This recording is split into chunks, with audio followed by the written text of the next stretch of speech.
Bom, como ela me introduziu, obrigado. É sempre um prazer estar aqui na universidade falando, enfim, sobre as coisas que eu descobri a partir daqui, né?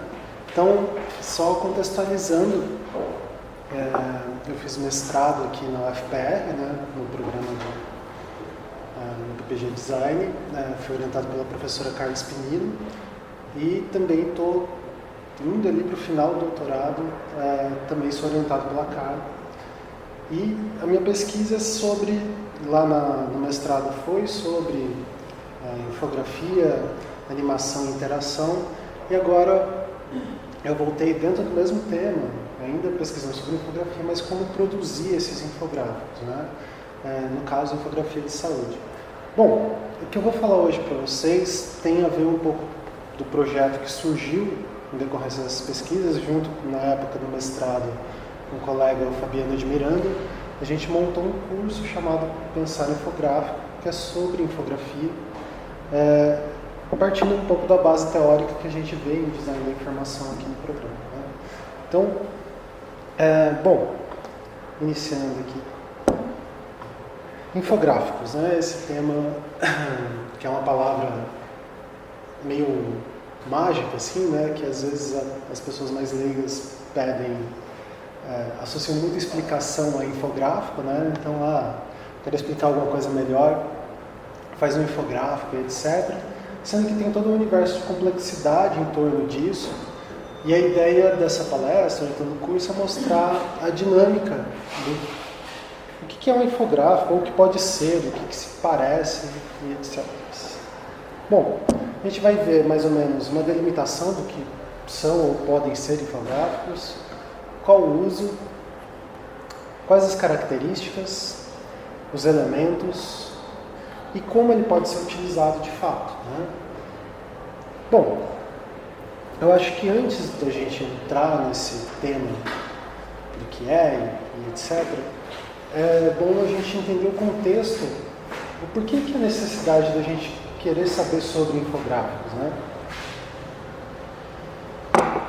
Isso passa um pouco, se a gente for comparar, não sei se a maioria, talvez no público aqui até dê para fazer essa questão, né? Na escola, como que fazia trabalho de escola, né? Tinha que abrir a Barça e ficar pesquisando as coisas lá, né? Hoje em dia a realidade é bem diferente. A gente consegue, a um clique numa caixinha que não está aparecendo muito bem aqui, a gente consegue ter acesso a milhões de informações. A validade dessas informações é questionável, mas se pegar nos impressos também, só que era um pouco mais difícil. O que esse tipo de ferramenta como o Google gera, né? E o que a gente está passando? Um momento de digitalização de todas as informações. E quando elas estão digitais, a gente começa a ter acesso a elas de outras formas, né? E a gente vai gerando uma quantidade enorme de dados.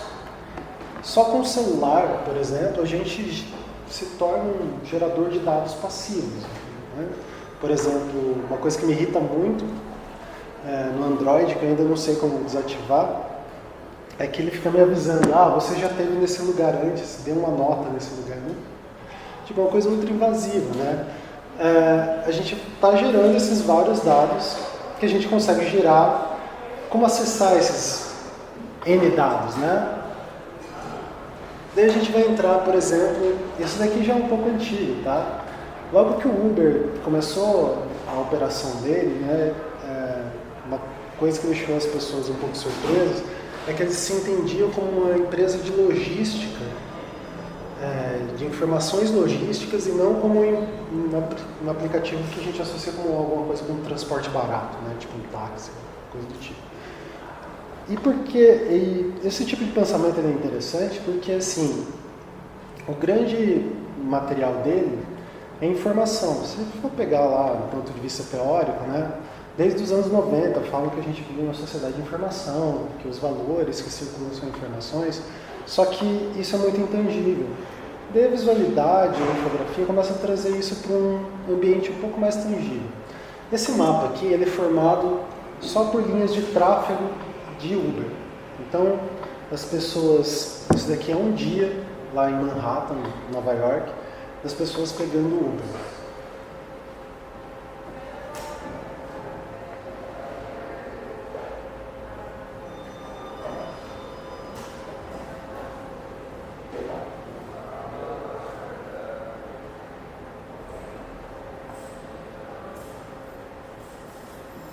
Só de ver essa trajetória ali que a gente viu, dessas linhas, essas espessuras se alterando, né?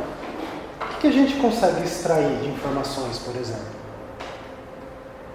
Quais são os horários que tem mais tráfego? Horários que tem mais tráfego. E como que a gente consegue extrair isso? Como que a gente consegue diferenciar alguma coisa que passa mais carro ou menos carro? Talvez seja pela espessura e cor da linha, né? Isso é um dos grandes princípios ali da infografia, que é apelar para essas convenções visuais. Nem sempre elas funcionam, né? Elas estão condicionadas na nossa cultura aqui, mas isso começa a tornar aquele monte de dado de GPS que tem dos milhares de celulares que pegaram Uber nesse trajeto, começar a dar uma materialidade visual para eles.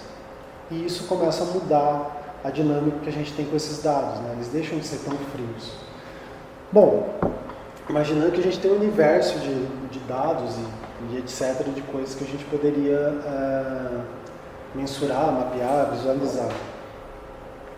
E isso vai bater com uma coisa que eu acho bem interessante. Tem o Richard Urman, ele vai ter um livro lá no início dos anos 90, que é a Ansiedade da Informação, que é um pouco falar sobre essa sensação de estar sempre perdendo, sempre tendo que correr atrás de alguma coisa, né? Ele vai falar isso muito quando a TV e os meios de comunicação eles se alteram, né? A telefonia também começa a ser um pouco mais dinâmica, só que de uma certa forma isso antevê um pouco da internet, né? Ele vai falar lá, né? Uma edição de qualquer dia da semana do New York Times tem mais informações do que o mais comum dos mortais poderia receber durante a vida inteira na Inglaterra do século XVII. Só para dar um contexto, o cidadão da Inglaterra do século XVII provavelmente era muito parecido com esse cara aqui, né? Que durante a vida inteira dele, talvez ele não viajasse para além de 50 quilômetros da região de onde ele nasceu, a não ser que ele tivesse um ímpeto de migração mesmo, alguma coisa do tipo. Provavelmente analfabeto, muito pobre, e sofrendo já com os inícios das revoluções industriais que iam começar a alterar o modo de vida dessas pessoas, né? Então, se pensar, talvez, não sei o que vocês fizeram hoje de manhã, mas no simples abrir do celular, vocês já consumiram mais informação que esse cara ia ver no ano inteiro, né? Então, é claro que as noções sociais, né, as circulações sociais das informações começam a ter outras dinâmicas. E não precisa ser nenhum neurocientista para ver que a gente não dá conta, né? A gente fica muito cansado, está sempre sobrecarregado. E será que não tem formas, né, da gente sobrepor isso? Só para dar um contexto, essa daqui é um time-lapse de todas as capas do Times, do jornal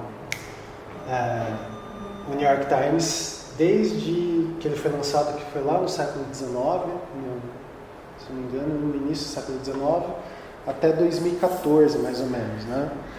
E daí a gente começa a ter algumas respostas de como consumir informação. Lembrando, né? Informação textual é um código criado, convencionado, que exige um certo recurso cognitivo ali, né? Tipo, ler é um ato cansativo porque a gente está fazendo ao mesmo tempo, identificando um monte de imagens que a gente aprendeu a ler, né?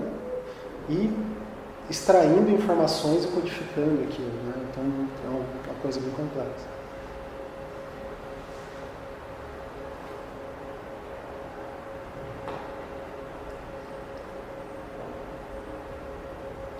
Não entendi. Desculpa. Cada uma dessas páginas é uma capa? É uma capa de um dia do New York Times, tipo, ao longo de quase 200 anos. Ah, tá. Daí, tipo, a principal mudança que a gente está vendo é que em alguns momentos começam a surgir umas imagens grandes ali, né? Se a gente for pensar lá no início, antes da tecnologia de impressão, né? Quando era só tipográfica, era muito difícil eu colocar uma imagem no meio do jornal, né? Depois com a fotocomposição e etc., isso muda de uma maneira drástica. Tanto que a gente cria valores dentro da composição da página do jornal, né? Tipo, que está no topo, uma imagem grande, é muito mais cara do que o rodapé, né? Isso é uma das dicas. A imagem, ela ocupa esse lugar que é um pouco diferente do lugar do texto, de tornar um pouco mais acessível as informações. Só que isso, assim, abre N precedentes, né, para a gente discutir. Aqui só um exemplo de como no jornalismo essa evolução tecnológica e social, porque a evolução tecnológica ela não consegue, não dá para a gente analisar só pelo viés do determinismo tecnológico, né? Tem uma questão social daquilo está circulando também, né, e as pessoas aceitaram, etc. Que é a relação ali, né, a Folha da Noite, daí quando a Folha da Noite vira basicamente fotográfica, e daí vai entrar lá nos anos 80, USA Today, que vai ser o primeiro jornal totalmente colorido. E a ideia do USA Today, ele muda não só a forma de ter imagens e tal, mas ele muda a forma que são escritas as matérias, porque o concorrente principal dele não vai ser os outros jornais. Ele está mirando na TV. Tanto que ele vai ter isso daqui que eles chamam de newsline, né? Isso daqui é um resumão de todo o jornal, que é a mesma coisa que o William Bonner faz lá no início do Jornal Nacional, apresentando todas as matérias. E daí aqui é a Folha de São Paulo, desde 2010, né? Tipo, e é interessante que agora os jornais estão deixando de ser impressos, né? Então a gente tem outros parâmetros. Por quê? A imagem se tornou tão grande, tão potente nessa circulação ali de informações e tal, que a gente não precisa nem mais desse suporte grande, etc., para circular. Enfim, tem várias outras questões ligadas, né? E dentro desse universo da imagem, no jornal surge ou começa a ser utilizada de uma maneira muito mais enfática a infografia. Essa daqui é uma infografia de um jornal português chamado I, falando sobre os 60 anos da Kombi, né, quando a Kombi deixou de ser produzida. E daí a infografia ela tem esse caráter, assim, ela pode ser muito explicativa, quase como um manual de instruções, mas ela também tem um caráter do humor.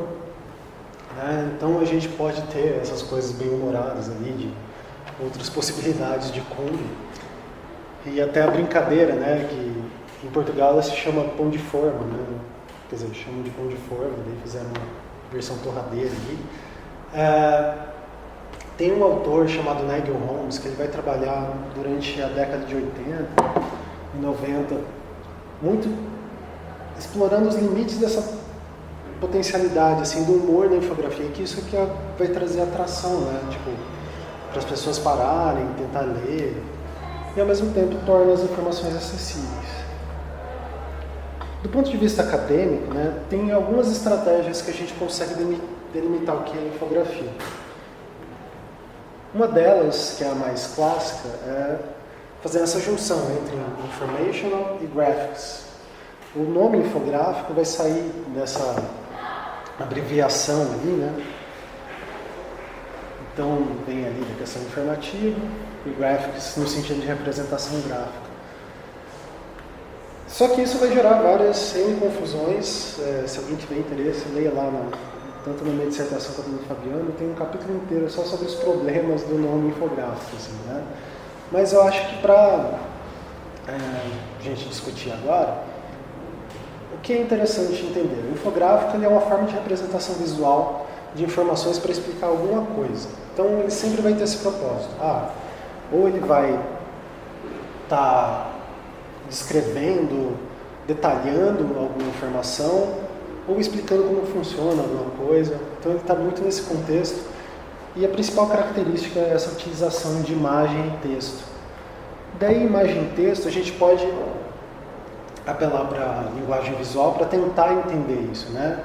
A infografia vai se utilizar muito dessa combinação entre a linguagem esquemática e pictórica e a linguagem verbal, que seria a linguagem escrita, né? Aí a gente vai ter os infográficos. Só para dar uma noção dessa combinação da imagem e texto, que às vezes, em algumas outras áreas que são correlatas, que acabam estudando infografia como jornalismo, como o repertório de interesses deles não partem dessa dinâmica da imagem, que é muito particular, pelo menos muito caro para o design gráfico, há algumas confusões, né? Por exemplo, tem algumas definições de infografia que elas falam, tudo que é imagem e texto numa página impressa. Só que daí, assim, isso é muito amplo, né? Eu posso considerar quase qualquer coisa como infográfico a partir disso. O tipo de combinação de imagem e texto que a gente está falando é mais ou menos nessa dinâmica aqui. Se a gente vê essa imagem, e eu perguntar para vocês o que ela significa, pode significar várias coisas, né? Por exemplo, sei lá, uma capa do Chico Buarque, ou então um meme aleatório, né? O que acontece nos memes? Desse tipo de meme específico, né? Quando eu coloco a palavra ali, né, o texto meio que determina como que eu tenho que ler a imagem. E eu posso ter essas relações em N formas, né? Eu posso ter a imagem me ditando como que eu leio o texto, eu posso ter um significado saindo da combinação dos dois, eu posso ter N relações. E essa combinação poderosa, assim, que a infografia se utiliza. Esse daqui é um infográfico explicando lá como que funcionava, como que funciona, né, a usina de Belo Monte, e a gente consegue reparar nessas combinações, né? Por exemplo, uma pequena ilustração, tem um texto explicando o que é, tem um mapinha que ajuda a dar, às vezes eu leio o mapa e eu me localizo pelo mapa e o rótulo me ajuda a entender o que está naquele mapa. Às vezes é o contrário. Então, em infográfico a gente tem a variação disso em N vezes. E a gente tem, do ponto de vista do cara que faz o infográfico, ele tem micro tomadas de decisões múltiplas, assim. Quanto que eu vou variar esse tipo de alternância entre imagem e texto? Que tipo de imagem eu vou colocar? Que tipo de texto tem que ter, né? Então, esse é um pouco do meu objeto de pesquisa na tese, que é como que são tomadas essas decisões. E a maioria dessas decisões, elas são contingenciadas. O que é isso? Vem de fora. O cara não pode decidir. E às vezes ele está limitado pela própria técnica dele. Mas isso não impede de fazer um infográfico, explicar alguma coisa usando imagem. Bom, dentro desse contexto, como a infografia tem essa utilização para explicação dentro do recorte que eu proponho, qual que é o uso que a gente pode ter, né? A gente vai ter algumas formas básicas de explicação. A primeira delas talvez seja comparar e relacionar. Nesse infográfico aqui tem as torres mais altas do mundo, né? Qual a maneira mais fácil de explicar isso? Ele poderia ter colocado uma tabela, talvez só com números. Mas isso não daria essa questão que tem rápida nesse infográfico, que é de bater o olho e sacar que tem uma torre que é muito mais alta do que as outras, né? Então, talvez seja um dos princípios de explicação mais básicos que a gente tem, é comparar uma coisa com a outra, né? Para tentar achar similaridades e diferenças. E a gente é muito ensinado isso quando criança, né? Jogo dos 7 erros, tem várias estratégias, né? E nesse infográfico ele usa esse recurso.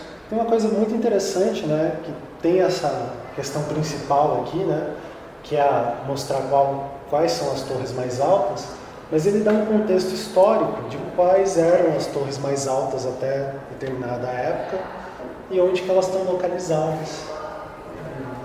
Então o infográfico geralmente ele tem essa característica, ele vai complementando aquela informação que era uma fagulhinha, ele aprofunda nela, né? Só que aí que está, ele aprofunda, às vezes, dependendo da abordagem, de maneira superficial, ele está dando um panorama geral. Né?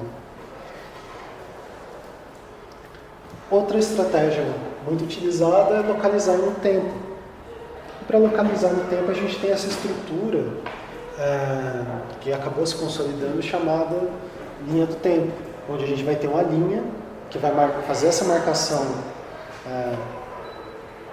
subjetiva do tempo, né? E que eu vou puxando setinhas ali, marcando e ilustrando, né? Quais são os itens e etc.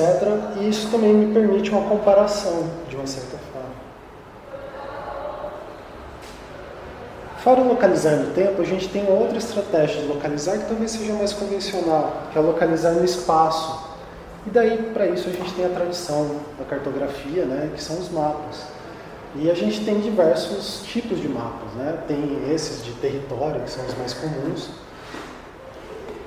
Mas eu poderia ter um mapa, por exemplo, dessa sala, né, onde está sentado cada um, indicando, talvez com pictograma e o nomezinho em cima, né? Seria uma representação, eu conseguiria extrair informação disso. Um outro universo que está envolvido ali com a infografia é a área de visualização de dados, que não é exatamente infografia, eles têm uma divisão assim, que é essa questão quando eu preciso quantificar dados, né? Geralmente as pessoas associam os infográficos muito a gráficos. É bem comum a pessoa falar que tem um infográfico e tal coisa, só que na verdade tem dois gráficos que estão juntos, assim. Isso não é exatamente infográfico. No contexto desse infográfico, por que ele é um infográfico e ele não é um conjunto de gráficos, não é um dataviz, um dashboard ou qualquer outra coisa, né? Porque na verdade os gráficos são ilustrativos de uma narrativa, né? Ele está falando que Portugal depende cada vez mais da imigração. E meio que tem uma ordem, uma sequência ali, esses dados vão ajudando a contar essa história. Então eles estão todos amarrados, apinhados por essa coisa que é nebulosa dentro da infografia, que todo mundo fala, mas tem pouco escrito sobre, que é a narrativa. Né? Então, quando esses dados são apresentados assim, a gente considera como infográfico. E quantificar é isso, é usar essas representações abstratas, esquemáticas, para apresentar informações quantitativas. Nós somos muito ruins, assim, do ponto de vista cognitivo, para lidar com número. Tanto que a gente cai naquela velha viés cognitivo do 1,99, né? A gente tem uma dificuldade de mensurar números, escalas e tamanhos. E no mundo no universo da visualidade, no tamanho, a gente começa a ter outros parâmetros para ajudar a nossa cognição a compreender o tamanho desses números e etc. Isso é bem interessante, que é onde a infografia consegue atuar de uma maneira muito bacana. Assim, ela amplifica a cognição, se a gente pegar lá o que Schneider acaba falando de visualização de dados. Outra característica que a infografia ajuda é explicar e apresentar. No caso, explicar e apresentar, a infografia tem esse potencial de escrita que está em volta, que ajudam a explicar essa primária aqui. Então, essa daqui é mostrando como construir esse Cristo gigantesco. Fizeram primeiro uma maquete em gesso, em uma escala bem menor, e daí foram ampliando as peças e etc. Daí a gente vai ter umas informações complementares, que é falando, na época que foi construído o Cristo, tinham tentado fazer tais e tais estátuas, tais pessoas estavam envolvidas nessa construção, a versão final foi feita de tal forma. Ou seja, se pensar do ponto de vista bem jornalístico mesmo, né, que tem a noção lá do texto piramidal, assim, invertido, que as informações mais importantes estão no topo e as menos relevantes estão no pé, supondo que eu tivesse um orçamento restrito desse infográfico e eu precisasse explicar para as pessoas como que foi construído o Cristo, eu posso cortar essas informações, essas daqui, e talvez até essa. Mas se eu tirar essa daqui, vai prejudicar muito a compreensão dessa explicação. Né? Então é mais ou menos isso assim, que está conformado ali as informações da infografia. Bom, fora essas camadas, a gente tem a questão dos elementos ali, que daí vão ter, como já mostrei ali rapidinho, né, a gente vai ter os elementos verbais, como subtítulos, textos, legendas, rótulos, e eles vão estar sempre misturados, eles são pequenos, nunca vai ter um texto muito grande dentro do infográfico. Porque a ideia é que essa combinação dos conteúdos venha dessa relação entre imagem e texto. E os elementos pictóricos, que são os pictogramas, as fotos, e os esquemáticos, né? As setas, as indicações.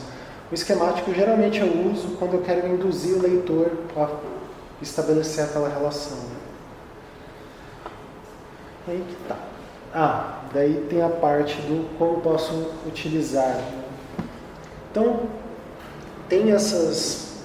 Quando eu realmente estou querendo explicar alguma coisa, tem formas de eu utilizar isso. Né? O Ari Moraes ele vai propor esses 3 tipos de infográficos, né? Um mais exploratório, um explanatório e um historiográfico. Então, o exploratório seria descrever um determinado lugar, objeto, pessoa. Então, eu entender tudo sobre esse objeto ali que eu estou querendo descrever. O explanatório ele vai explicar o funcionamento, né? A ação daquele objeto, etc. E o historiográfico é de contextualizar alguma coisa na história, na dinâmica. Então, só alguns exemplos. O exploratório, aqui tem esse que é o maior veículo na Terra, está explorando todos os itens sobre esse veículo, né? Dando todas as informações, etc. Daí a gente começa a reparar, ele também tem mais ou menos aquela estrutura, né? A imagem principal, etc. O explanatório, ele vai explicar o funcionamento. Então, esse daqui explicando a tocha olímpica, que é interessante, né? O design da tocha olímpica é de uma ex-aluna do UFPR também. Então, ele vai mostrar em ação, né? Então, a chama, todo o mecanismo funcionando ali, né? Dando a intenção desse funcionamento. Então, explicando detalhadamente essas questões. E o historiográfico vai ser esse daqui. Esse daqui é um outro infográfico feito lá pelo Fernando Batista, que comentei com vocês, e ele fez uma maquete disso, bem interessante. Mostrando como que esse templo foi construído, mas situando ele na história, assim, né? O que estava... como que esses seres humanos, como que eles viviam na época, quais eram as técnicas que eles conseguiam produzir, e qual que era a relação deles com esse tempo. Outros historiográficos podem ser esse daqui, como a evolução da bola, do futebol, que usa um tipo de imagem que a gente chama de imagem sinóptica, que é uma imagem que tem várias coisas acontecendo ao mesmo tempo, né? E daí, por fim, algumas dicas úteis quando se produz uma infografia, né? Apesar dessa leitura ser multilinear, tem vezes que eu tenho intenções, né, com ela. E uma delas é de direcionar a atenção. E daí, se eu usar aquelas relações de figura fundo e etc., eu consigo direcionar a atenção. No caso aqui, né, tem essa imagem muito grande, colorida, que provavelmente vai me chamar muito o olhar para cá, né? E depois eu consigo ir indo das outras camadas ali. Eu posso fazer isso de uma maneira mais evidente com setas, né? Isso daqui descrevendo como que um avião caiu. Eu tenho setas, tenho numeradores, né? Então eu consigo dar essa intenção de leitura para o leitor. Outra questão é fornecer o contexto, né? Por exemplo, aqui estou querendo falar de todos os animais que moram no oceano, assim. Só que, por exemplo, se eu não tivesse o contexto, tem animais, vamos supor que eu não soubesse ler inglês, né? Tem os animais e tem a água, e etc. E daí tem esses bichos aqui. Se eu mostrar só esses bichos, essas bactérias, sem o contexto do mar, eu poderia achar que elas vivem em qualquer outro canto, né? Então, a noção do contexto é muito importante. O contexto é importante também na noção de tamanho. Só que aí que tá, daí a gente entra em aspectos culturais, né? No caso aqui está mostrando qual que é o tamanho de um foguete ali, um ônibus espacial montado no foguete, qual que é o tamanho dele. Eles comparam com a Estátua da Liberdade. O referencial de Estátua da Liberdade é a da Havan. Então eu acho que talvez esse foguete é muito menor do que ele pode ser de verdade, né? Então, isso é uma coisa sempre importante, esse contextualizar a informação, principalmente dimensões, é interessante, só que tem que puxar para alguma coisa que as pessoas conhecem. Por exemplo, hoje de manhã eu estava ouvindo no jornal falando que os dados de desmatamento atuais, em um ano o Brasil desmatou uma área do tamanho da Líbia, se eu não me engano. Daí, qual é o tamanho da Líbia, né? Eu precisaria de uma comparação com o Estado brasileiro. Eu já sei que a Amazônia é maior, o Amazonas é maior que a Líbia, né? Então, sei lá, será que é maior do que Santa Catarina, Rio de Janeiro, né? E mesmo assim, eu tenho a noção de dimensão, a do mapa. Eu não sei quanto que são 20 milhões de metros quadrados, né? Então como que a gente passa essas informações para as pessoas? E outro recurso muito utilizado, que daí vem da tradição do desenho técnico e dos desenhos científicos, que é de revelar e indicar, que é usar esses cortes seccionais para mostrar o que tem dentro, né? Então isso é muito utilizado, esses infográficos que mostram tumbas, né? E nos de saúde, que tem essas representações. Que isso daqui dá até uma certa agonia, pensar que o mosquito tem uma agulha tão grande. E daí isso daqui era uma parte da estrutura básica, assim, né? Se você quer dar uma cara de infográfico para alguma coisa, é mais ou menos isso. Você coloca uma coisa grande no meio, umas explicações laterais, e daí fica parecendo um infográfico. Bom, era isso, pessoal. O resumo era só o resumo visual. É que tinha um exercício, mas ignora o exercício. Tá. É isso.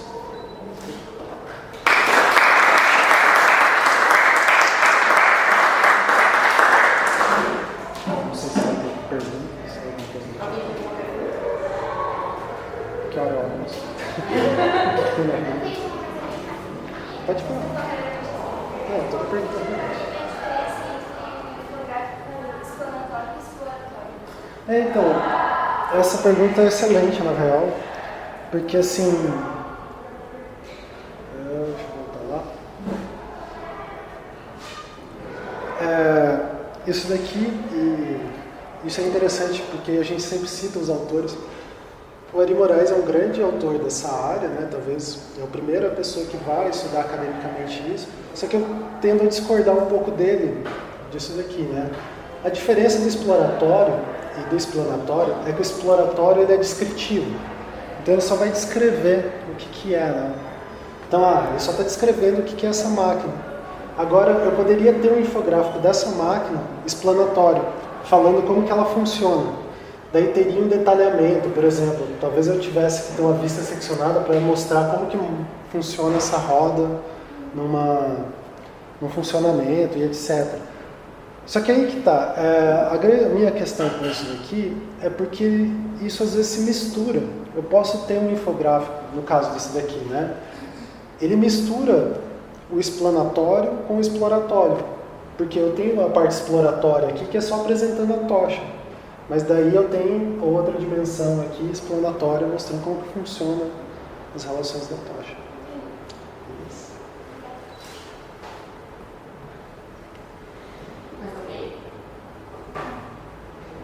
O teu objeto de estudo é mais infográfico aplicado ao meio impresso? Ou você explora o meio digital? Como você vê assim, minha pergunta é, tendo toda essa situação, né, de mídia impressa, avaliando qual vai ser a validade, até qual a gente vai... Onde se localiza a infografia e qual seria o próximo passo do futuro dela? Sendo do ponto de vista bem... vou responder a sua pergunta em duas partes. Do ponto de vista bem pragmático, talvez a infografia digital, no caso que a gente conhecia e tal, ela vai morrer ali mais ou menos em fevereiro de 2020. Tem essa data precisa porque é quando os browsers, a maioria dos browsers vão parar de ter suporte ao Flash. Toda a produção de infografia foi feita em Flash, porque permitia as coisas, recursos interativos, etc. O que acontece, que eu acho? Hoje o que a gente está vendo, né? Tem muita infografia voltando para o impresso, assim, por pouco impresso que existe, né? Então, se a gente pensar que o livro está deixando daquele lugar de ser o primeiro foco da gente extrair informação, ele está indo para um lugar de objeto, outro tipo de rebuscamento e tal. A infografia tem um espaço ali, mas ela tem um outro lugar, principalmente no digital, que é no EAD, que é onde é uma parte da minha tese, né? Ela vai, claro, ela não vai ser dessa forma aqui, porque no EAD eu estou limitado pela tela, e dependendo da tela que eu pegar, tipo, eu não vou ter essa dimensão, eu não vou ter uma leitura multilinear dentro do celular, né? A leitura eu vou ter que dar um zoom, alguma coisa do tipo. Então, o que acontece? Eu acho que esses princípios básicos de explicação, de quando que eu uso, como que eu explico alguma coisa com a imagem e texto, desses pequenos bloquinhos, essas coisas aqui, vão ser essas novas descobertas da infografia. Vão ser esses novos usos. A gente não vai ter mais, eu acho que, infográficos desse tamanho, que são infográficos enciclopédicos, que eles chamam, né? Que eles são gigantescos, que eu consigo combinar várias coisas ao mesmo tempo. Eu vou ter outras relações. Tem na infografia interativa que eu consigo acessar essas coisas, né, como revelando e revelando essas camadas, mas ainda é muito incipiente, tem pouco, assim, tem muito desses infográficos, mas tipo, poucos pensando nos recursos, assim, como que eu uso de uma maneira bacana o recurso interativo. E agora que a gente tem algumas limitações de interação, por exemplo, meu dedo está sempre em cima da coisa na tela do celular, né? Como que eu exploro isso de uma maneira diferente? São essas as novas perguntas. No final eu te respondi com um monte de perguntas. É complicado, porque as possibilidades elas continuam expandindo, né? Sim, e ao mesmo tempo que elas se expandem, as respostas que a gente tinha, aí que tá, eu acho que as perguntas, na verdade, que a gente tem que fazer não são mais, como que interagir melhor com aquilo? Eu acho que isso não é uma pergunta. Eu acho que a pergunta mais é, assim, como que se explica aquilo? E daí você busca o recurso para ajudar a explicar aquilo. Na infografia digital, no meu mestrado, assim, que eu acabei avaliando, que eu analisei um recorte bem específico. Eu fiz mestrado de 2012 a 2014. Eu analisei exemplos que eram de 2010 até 2013, mais ou menos. Acontecia que a galera descobriu que dava para fazer infográfico interativo e só falava, faz interativo. E animava. E daí tinha umas coisas que não ajudavam. Tinha uma bactéria que ficava pulando e não tinha sentido nenhum para explicação, né? Então, uma das grandes coisas que eu entendi ali é que tinha que, beleza. Descobrimos que tem a tecnologia e descobrimos que tem uma infografia para explicar alguma coisa. Como que juntar os dois de fato, não só colocar os dois no mesmo lugar.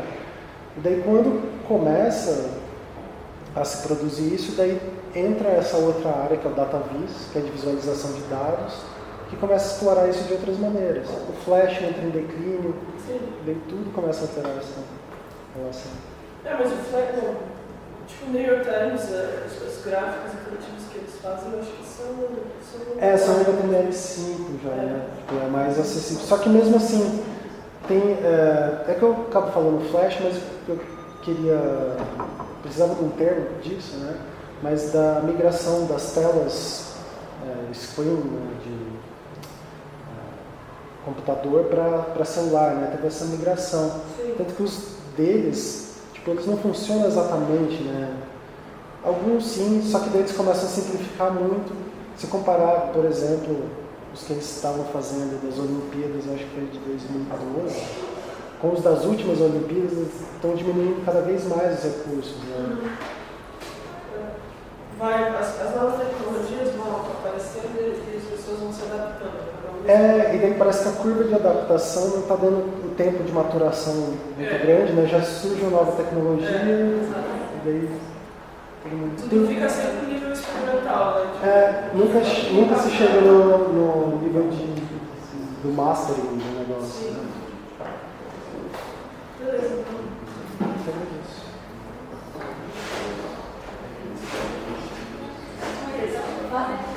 Obrigada, em nome da Federal, obrigada a todos. E até semana que vem, tem mais uma palestra.